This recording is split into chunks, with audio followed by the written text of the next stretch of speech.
Olá pessoal, meu nome é João Thiago, sou biomédico formado pela Faculdade de Medicina de Ribeirão Preto, aqui da Universidade de São Paulo. Também sou atualmente mestrando em Patologia Experimental pelo programa de pós-graduação do Departamento de Patologia e Medicina Legal da mesma faculdade. E nessa aula vou falar um pouco com vocês sobre o nosso fígado e a resposta inflamatória. Então, o nosso fígado ele é um órgão muito vascularizado. É um órgão localizado na nossa cavidade abdominal, é um órgão maciço e muito responsável por vários processos metabólicos e, dentre eles, a própria metabolização dos nutrientes que chega através da alimentação e também a metabolização de drogas, toxinas que nós acabamos ingerindo através da nossa alimentação também, ou tratamento médico. Também possui um papel importantíssimo como reserva energética. Então, o nosso fígado ele é um órgão que ele acaba reservando energia na forma de glicogênio. Então, o glicogênio ele é sintetizado a partir da glicose que chega à nossa alimentação e é um tipo de reserva energética, né? Nós pensamos em reserva energética, logicamente, gordura, mas o glicogênio ele também é um tipo de reserva e está bastante localizado no fígado e em outros tecidos também, mas principalmente no fígado. Ele possui um papel importantíssimo também na própria regeneração, no fenômeno da regeneração. O fígado, diferente de outros órgãos, ele é capaz de se regenerar a partir de uma parcela pequena que sofre uma hiperplasia compensatória. Então, é um tipo de regeneração que o fígado ele acaba promovendo em diferentes situações, como no caso de transplante hepático. O hepatócito ele é a principal célula desse órgão. Então, todo órgão possui uma célula importante, uma célula mais importante das demais, né? O órgão em si, ele nada mais é do que vários tecidos, né, especializados, que esses tecidos são formados por células. No caso do fígado, o hepatócito é a principal célula e possui vários papéis. No caso, como eu falei que o fígado ele é responsável por metabolização, nós vamos, né, a partir desse momento, vamos dizer que é o hepatócito. Então, todo o papel, toda a função que o fígado tem, que ele acaba promovendo, acaba gerando, na verdade é a função do hepatócito, só que como o fígado é composto por milhões de hepatócitos, logicamente, as funções do hepatócito acabam sendo as funções que o fígado vai mais desenvolver. O fígado não é composto apenas por esse tipo de celular, é composto por outras células, mas vamos explorar essa célula na nossa aula de resposta inflamatória dentro desse órgão.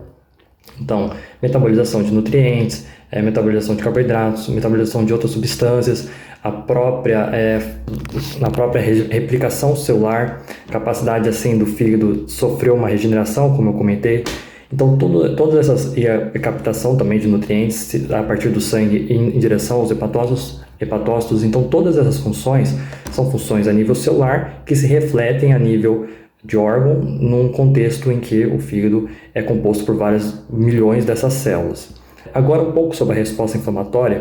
Então, em outros contextos, a resposta inflamatória ele vai ser explorado com mais detalhes. Na nossa aula, vamos focar numa resposta inflamatória, uma visão geral, para partir nas minúcias, no caso a nível celular, depois a nível de órgão.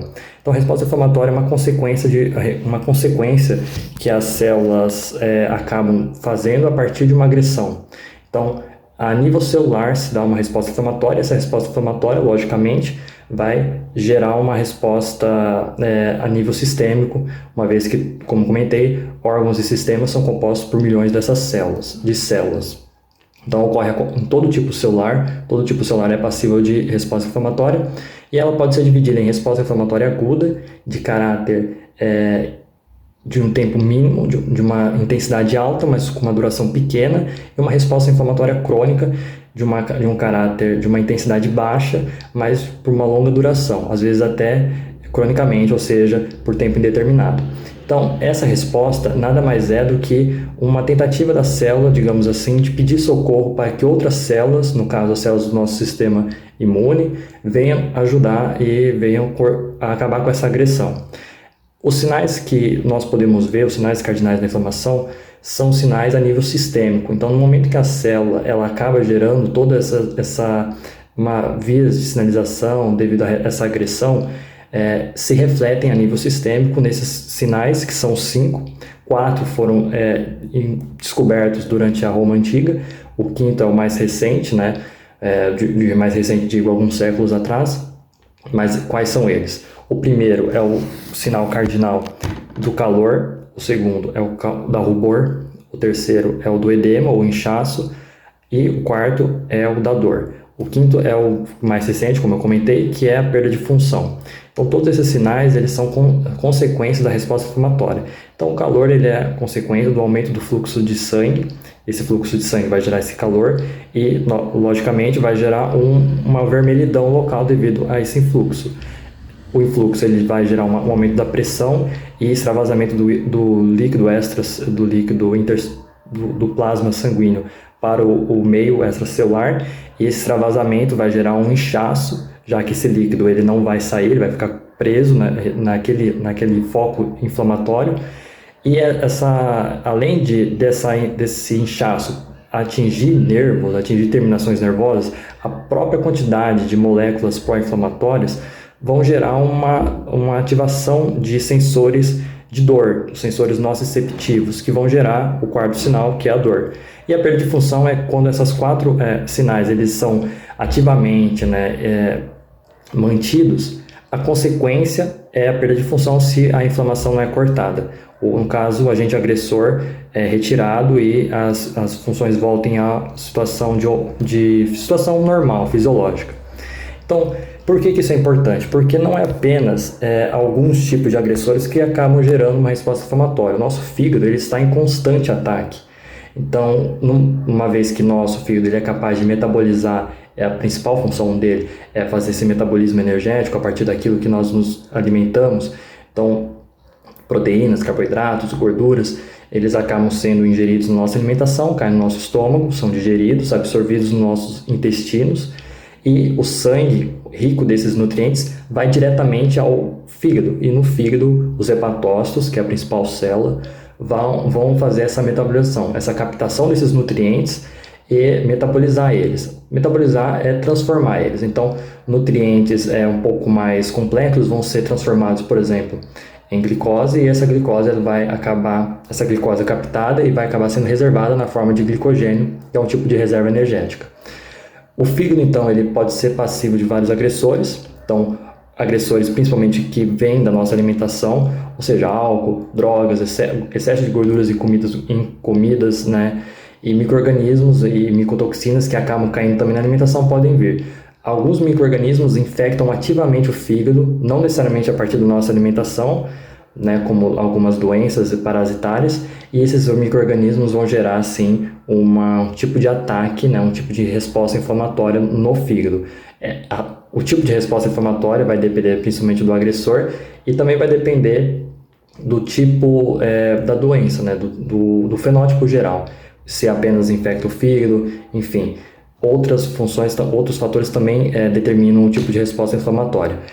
E é uma consequência a nível celular. Como eu comentei, a resposta inflamatória ela se dá a nível celular, depois se refletem a nível tecidual e, por sua vez, a nível sistêmico.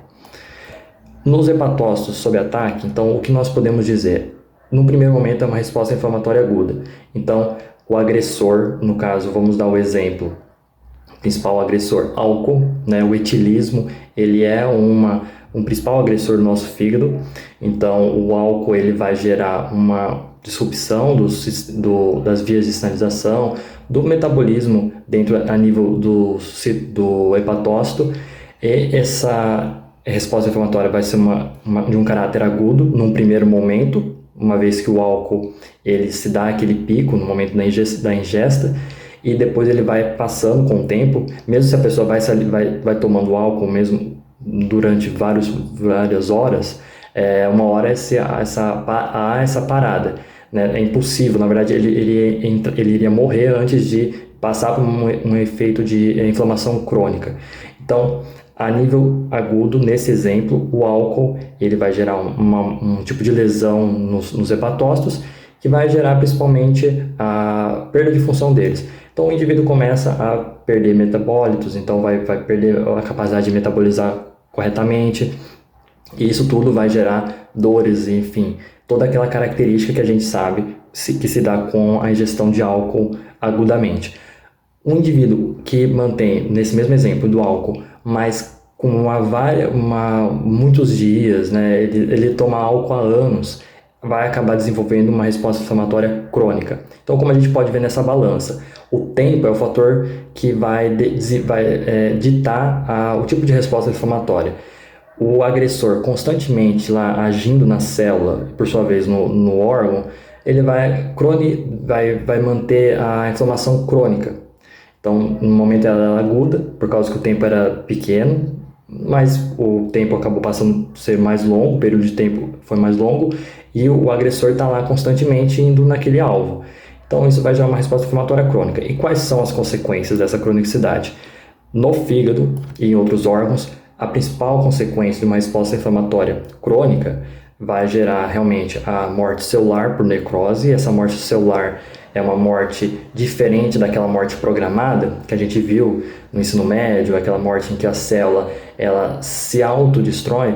A necrose é uma morte barulhenta, então a célula ela vai morrer, vai espalhar todo o conteúdo dela para o meio, isso vai ativar outras vias de sinalização, vai ser como se fosse uma cena de crime ali. É um bom exemplo, é uma cena de crime acontecendo ali a nível celular. Essa necrose, ela tem que ser corrigida, ela é corrigida, e é corrigida como? A partir da substituição da célula morta, porque é importante lembrar, o fígado ele tem uma capacidade regenerativa em situações específicas. No momento em que há morte celular, o fígado ele não se regenera. No momento de necrose, ele não vai se regenerar, ele não vai gerar novas células que vão acabar ocupando aquele lugar. Aquela célula vai ser substituída por colágeno, que vai ser um tipo de matriz que vai fazer realmente uma cicatriz. E essa é a próxima consequência, a fibrose.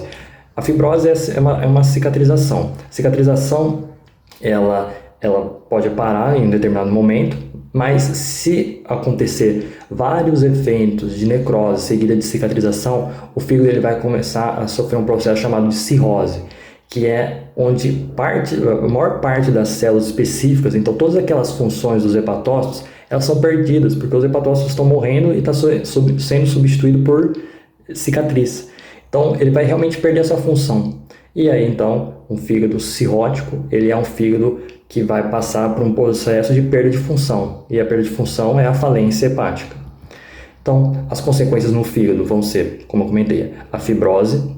Então, o tecido, as células vão sendo substituídas por tecido, por colágeno. A esteatose também é uma consequência do tipo de resposta inflamatória. Então, a resposta inflamatória aguda ela também pode desenvolver esteatose a partir de uma degeneração. A esteatose é o acúmulo de gordura. Então, o agressor, no caso, por exemplo, uma dieta rica em gordura, vai gerar um acúmulo. Esse acúmulo ele pode acontecer naquele momento, uma resposta inflamatória aguda, ela pode se desenvolver para uma resposta inflamatória crônica, gerando a esteatose, gerando a deposição de gordura devido a essa cada vez constante ingesta de alimentos ricos em gordura, como fast food, por exemplo. A cirrose hepática, como eu comentei, é a evolução, podemos dizer assim, da fibrose, e a cirrose hepática ela pode acabar desenvolvendo um câncer. Então, o câncer ele pode ser uma consequência de uma resposta inflamatória crônica no fígado. E, por sua vez, o câncer muitas vezes vai gerar a falência hepática, né? A própria cirrose pode gerar a falência hepática, mas o câncer ele acaba realmente destruindo muito o órgão, gerando assim essa falência. As consequências no corpo são várias. A hipertensão portal é importante destacar, porque o fígado, como eu comentei, todo aquele sangue que vem dos intestinos, né, rico em nutrientes, vai para o fígado para os nutrientes serem metabolizados. No momento que o fígado está perdendo hepatócitos capazes de fazer essa metabolização, aquele sangue está chegando lá e está chegando com pressão e não tem célula suficiente para metabolizar tudo aquilo que está chegando, então realmente vai aumentando a pressão. E esse aumento de pressão se chama hipertensão portal e é capaz de gerar essas veias, né, como a gente está vendo nessa imagem, em que nós vemos realmente varizes, como se fossem varizes, veias saltadas por uma pressão aumentada. Isso vai gerar um inchaço abdominal também e icterícia, que é a pele ou os olhos amarelos, que é bem característico de hepatites, né? Inflamações no fígado. E a perda de peso e fraqueza também vão ser consequências. Então, sobre essa aula, pessoal, era isso que eu tinha para passar. Eu agradeço muito a atenção de vocês. Qualquer dúvida, esse é o meu e-mail. E eu sou mestrando, como eu comentei, no Laboratório de Patologia Hepática, no Departamento de Patologia e Medicina Legal. Muito obrigado pela atenção de todos.